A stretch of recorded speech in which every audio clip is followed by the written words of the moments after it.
आप सभी को मेरा सादर नमस्कार। आज मैं आप सभी के समक्ष एक ऐसे विषय पर अपने विचार प्रस्तुत करने जा रहा हूँ जो केवल पर्यावरण का नहीं बल्कि मानव सभ्यता पर के लिए भी बहुत बड़ा प्रश्न है। मेरा विषय है प्लास्टिक प्रदूषण में कमी। तो ये प्लास्टिक आता कहाँ से? हमारे दिन की शुरुआत भी प्लास्टिक से ही होती है।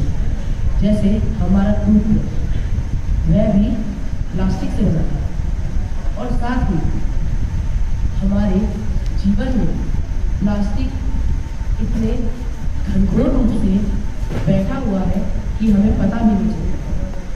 जैसे उदाहरण के लिए मैं यदि अपने पास एक पेन लूँ तो वह भी तो प्लास्टिक से ही बना है। यदि उसका एक ढक्कन भी नदी के किनारे गिर जाए या उस पानी में गिर जाए तो पानी तो दूषित होगा ही, बल्कि यदि उस नदी के किनारे आने वाले हजारों व्यक्ति यदि एक ढक्कन में गिराते हैं तो वह पानी दूषित हो जाएगा। प्लास्टिक जो समुद्रों में नदियों में फेंका जाता है वह आगे चलकर माइक्रो प्लास्टिक में बदलता है। वह माइक्रो प्लास्टिक हमारे पीने के पानी में भी आता है। वह पीने के पानी जो हम पीते हैं उसमें भी माइक्रो प्लास्टिक होता है। वही हमारे जीवन को आज समस्याओं से भरपूर कर रहा है। प्लास्टिक हमारे जीवन में कैंसर का भी एक कारण है। अब यदि हमारे पास जो पानी है, क्या हम 100% विश्वास से कह सकते हैं कि उसके अंदर माइक्रो प्लास्टिक नहीं होगा?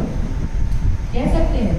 नहीं कह सकते, क्योंकि ये वही बात है कि यदि हम शराब को एक नॉर्मल चीज में पिए या शराब को सोने के पात्र में पिए रहेगी वह शराब।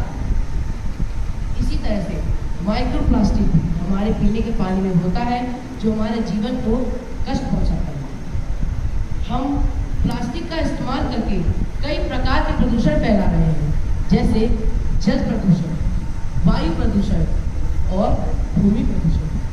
यह प्रकृति जो हमें शुद्ध हवा, जल आदि चीजें प्रदान करती है, हम उसी को दूषित कर रहे हैं। मैं इसी पर अपने विचार प्रस्तुत करना चाहूंगा कि पृथ्वी माँ का आंचल क्यों कचरे से भर जाए, कि पृथ्वी माँ का आंचल क्यों कचरे से भर जाए, मान की सुविधा से क्यों संकट बनकर छा जाए, त्यागे प्लास्टिक का मोह, यही है